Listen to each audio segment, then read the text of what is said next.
అక్కడ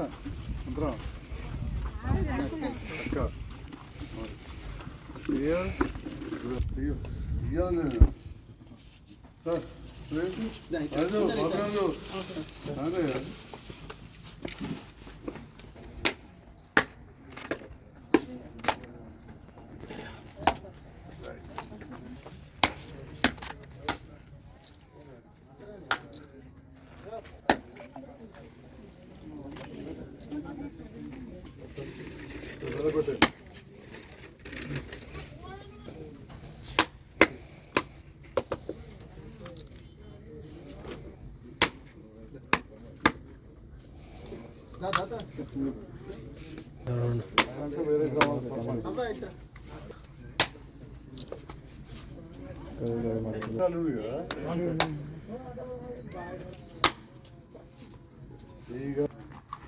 లక్ష్మణ్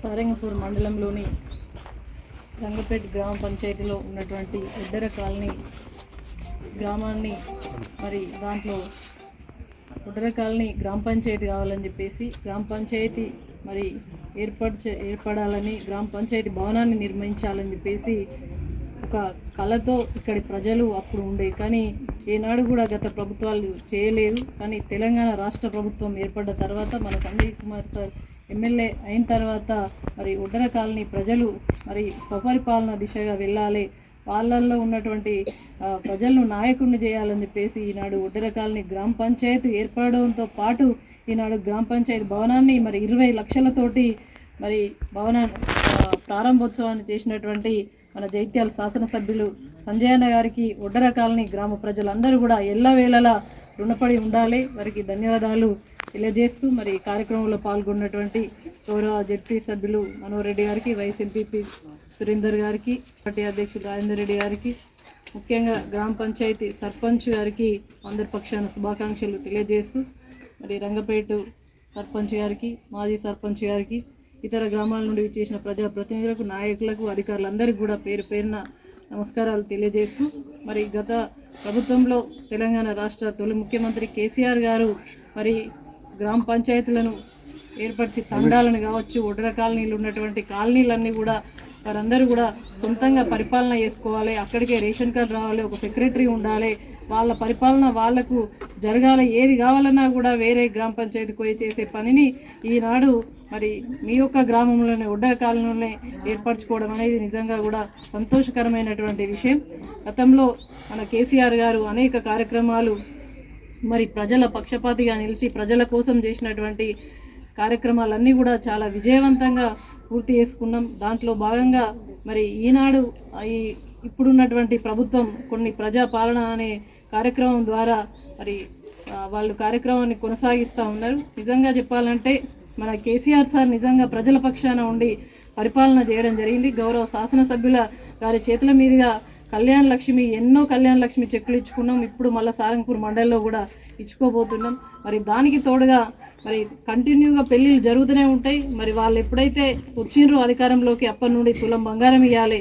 ఈనాడు రైతులందరూ కూడా మరి నారు పోసుకున్నారు, మరి ఎదురు చూస్తూ ఉన్నారు రైతు బంధు ఎప్పుడు వస్తుందని. కేసీఆర్ సార్ ఉన్నప్పుడు కంటిన్యూగా ఇచ్చేవాడు, కానీ ఈనాడు మరి రైతు బంధు అనేదాన్ని మళ్ళీ అప్లికేషన్ అవసరం లేదు. మళ్ళీ అప్లికేషన్ ఏం అవసరం ఒకసారి ఆలోచించాలి. దరఖాస్తే అవసరం లేదు, కంటిన్యూగా రైతు బంధు వస్తుంది. దానికి అదనంగా వాళ్ళు ఎంత పెంచుతా అనుకున్నారో అంత ఇస్తే అయిపోతుంది. మరి కేసీఆర్ సార్ పెంచిన దానికి ఆ విధంగా మరి పరిపాలన కొనసాగింది. మన కేసీఆర్ గారి పాలనలో వాళ్ళు ఇప్పుడున్న ప్రభుత్వం ఇచ్చిన హామీలన్నీ నెరవేర్చాలని చెప్పేసి మేమందరం కూడా కోరుతా ఉన్నాం. మరొకసారి ఉడ్డెర కాలనీ గ్రామ పంచాయతీ ప్రజలకు, సర్పంచ్ గారికి వీళ్ళందరికీ కూడా శుభాకాంక్షలు తెలియజేస్తూ మరి తెలంగాణ రాష్ట్రం ఏర్పడ్డ తర్వాతనే ఈ ఒడ్ర కాలనీ గ్రామ పంచాయతీ అయింది. మన సంజయ్ కుమార్ సార్ ద్వారానే ఈనాడు 20 లక్షల రూపాయలతోటి భవనాన్ని ప్రారంభించుకున్న సంగతి మీ అందరూ కూడా ఎప్పటికీ మర్చిపోవద్దని చెప్పేసి తెలియజేస్తూ మరొకసారి శుభాకాంక్షలు. సంతోషం. ఎందుకంటే తెలంగాణ రాష్ట్రం ఏర్పడ్డ తర్వాత చిన్న చిన్న గ్రామ పంచాయతీలు చేయాలని నిర్ణయం తీసుకున్న సందర్భంలో రంగపేట గ్రామానికి చెందిన మన ఒడ్ర కులస్తులు మా గ్రామ పంచాయతీ మాకు కావాలని అడగడంతో ఇక్కడ రంగపేట కావచ్చు, నా సరుకు దూరం ఉంటుంది కాబట్టి అంతర్గామలో, అదేవిధంగా కొత్తపేట దగ్గర 3 కూడా చేయడం జరిగింది. మరి 3 చోట్ల కూడా ఇవాళ ఇప్పటికే 3 చోట్ల కూడా గ్రామ పంచాయతీలు దాదాపు పూర్తయినాయి. అంతర్గామ ఇక్కడైతే ప్రారంభం కూడా చేసేసుకున్నాం. మరి ఇంత చిన్న గ్రామ పంచాయతీలో కొంత నిధులు తక్కువ ఉన్నా కానీ మన సర్పంచ్ గారు తనవంతుగా కృషి చేసి ఒక ట్రాక్టరు, టైలరు, ట్యాంకరు ఇవన్నీ మెయింటైన్ చేయడం, మరి ఈరోజు ఈ కార్యక్రమాలన్నీ చేసాం. చాలా విషయాలు చాలామంది మాట్లాడుతూ ఉంటారు. కొందరైతే ఏది చేసినా కానీ అన్ని మానిధులే ఢిల్లీకి వెళ్ళి వచ్చినాయి అంటారు. మొన్న కూడా అన్నారు ఈజీఎస్ అనగానే మొత్తం ఢిల్లీకి వెళ్ళి వచ్చినాయి అనుకోవద్దు. ముందుగా అక్కడికి పంపేటి మనం 100కి 41 రూపాయలు చొప్పున మనకి ఇవ్వాలి, కానీ 31 రూపాయలు ఇస్తున్నారు. మరి 7 కిలో కడతాం మరి అంటే నువ్వు సబ్బు కొన్నా 18%, సిమెంట్ రోడ్ అయితే 18%. ఇప్పుడు 20 లక్షలలో 3,60,000 మళ్ళీ అంటే జిఎస్టీ వినరా. 5 లక్షలు అయితే మీరు అంటారు కావచ్చు, అరే 5 లక్షల రోడ్ అయినా ఇక్కడ 4 లక్షల రోడ్ కనబడతలేదు అని. కానీ 18,90,000 లక్ష రూపాయలు అటుకట్టుడే ఢిల్లీ సర్కార్కు. ఒక గల్లకెళ్ళి వీళ్ళు తుజపత్రం ఇస్తారు. కానీ ఇవాళ ఇవ్వబోయే కళ్యాణ లక్ష్మి పథకంలో కానీ, ఉచిత కరెంటులో కానీ, రైతు బంధు కావచ్చు, రైతు చచ్చిపోతే ఇచ్చిన 5 లక్షల బీమా కావచ్చు, కేసీఆర్ కిట్ కావచ్చు, ఇవి దేంట్లో కూడా కేంద్ర ప్రభుత్వం ఈ రూపాయలు లేవు. మనం ఇక్కడ చెరువులు దావుకున్నాం. మిషన్ కాకతీయలో బ్రహ్మాండంగా అక్కడ రోడ్ కట్ చేసి మరి తుమ్మలకొండ నింపుకుంటే పెంపెట్ల చెరువు మత్తడి దుంకింది. అందులో ₹1 కూడా కేంద్ర సర్కార్ లేదు. కేసీఆర్ గారి ఆలోచననే దాన్ని ఇక్కడ మేము అమలు పరిచినాం. మరి ఈ రకంగా చెప్పుకుంటూ పోతే తెలంగాణ రాకముందు ఏంది, వచ్చినాక ఏంది అనేది అన్నీ కూడా మంచిగా కనబడుతున్నాయి. ఒకటో రెండో కొన్ని పనులు జరగకపోవచ్చు. ప్రజలు నేను ఇక్కడ నిరంతరం మీ మధ్యలో కాబట్టి నన్ను గెలిపించారు. మీ అందరు కూడా ధన్యవాదాలు తెలియజేస్తున్నా. ప్రభుత్వం కొద్దిలో రాలేదు, మళ్ళీ తప్పకుండా మంచి రోజులు వస్తాయి. మరి ఈ సందర్భంలో ఎవరు ఉన్నా కానీ వాళ్ళు ఎవైతే చెప్పి గెలిచినరో అవి చేయాలి. వాళ్ళు 412 చెప్పి 42 పేజీల పుస్తకం పెట్టారు. అభయ హస్తం మేనిఫెస్టో అని, అభయ హస్తం మేనిఫెస్టో అని. అందులో ఒక 6 అయితే గ్యారంటీ ఇస్తా అన్నారు. 6 వెళ్ళి అలా మొట్టమొదలు యువతకు సంబంధించింది నిన్నటి ఫామ్లో లేదు. అంటే చదువుకున్న వాళ్ళకు నెలకు 4,000 ఇస్తామని, చదువుకునే ఆడపిల్లలకు స్కూటీ ఇస్తా అని, అట్లా యువతకు సంబంధించింది యువ వికాసం నిన్నటి దాకా లేదు. ఇక అది ఎన్నడు పెడతారో, స్పెషల్గా పెడతారా నాకు తెలియదు. ఇక మిగిలిన 5 కూడా ఎప్పుడు ఇస్తారో తెలియదు, నింపమంటున్నారు. మరి 1000 నుంచి 2,000 రూపాయలు పింఛన్ చేసినాం. తెలంగాణ వచ్చినాక 1000 వచ్చింది. కానీ అప్పుడు నేను ఓడిపోయినా. మేము గెలిస్తే 2,000 ఇస్తా ఉన్నాం. వెంటనే 2,000 ఇచ్చినాం. అప్పుడు కాగితం నింపమనిలే, పత్రం నింపమనిలే. ఈ ఊళ్ళో కూడా గుంటలు ఉంటారు. 3,000కి 4,000 చేస్తామని చేసేసాం. ఇప్పుడు ఆ కేసీఆర్ ప్రభుత్వం వస్తే 5,016 చేస్తాం. కానీ ఇప్పుడు 4,000 ఇస్తామన్నారు. ఆ 4,000 ఈ కాగితాలు లేకుండా 2,000కి 4,000 జల్దీ ఫస్ట్కి వేస్తే మంచిగా ఉంటుంది. ఎందుకంటే ఎదురు చూస్తున్నారు.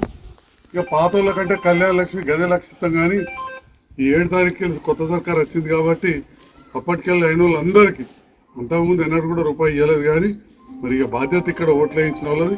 ఆ తులంకు లక్షకు పక్కకు తులం బంగారం ఇస్తామన్నారు. ఇస్తే సంతోషం, ఇవ్వాలని కోరుకుంటున్నాం. ఇట్లా చాలా ఉన్నాయి. రైతు బంధు 15,000 ఇస్తా అన్నారు. ఈసారి అయితే ఇవ్వలేదు, వచ్చేసారి ఇస్తామంటున్నారు. రుణమాఫీ 9 తారీఖు నాడు చేసుడే అన్నారు. 2 లక్షలు 9 పోయింది, మళ్ళీ 29 వచ్చింది. ఎప్పుడు చేస్తారో చెయ్యాలని చెప్పి కోరుకుంటున్నాం. ఇప్పుడే ఏం కొట్లాట లేదు, పంచాయతీ లేదు. కానీ ఏవైతే చెప్పి అక్కడ కాంగ్రెస్ ప్రభుత్వం వచ్చిందో అది చేయాలని చెప్పి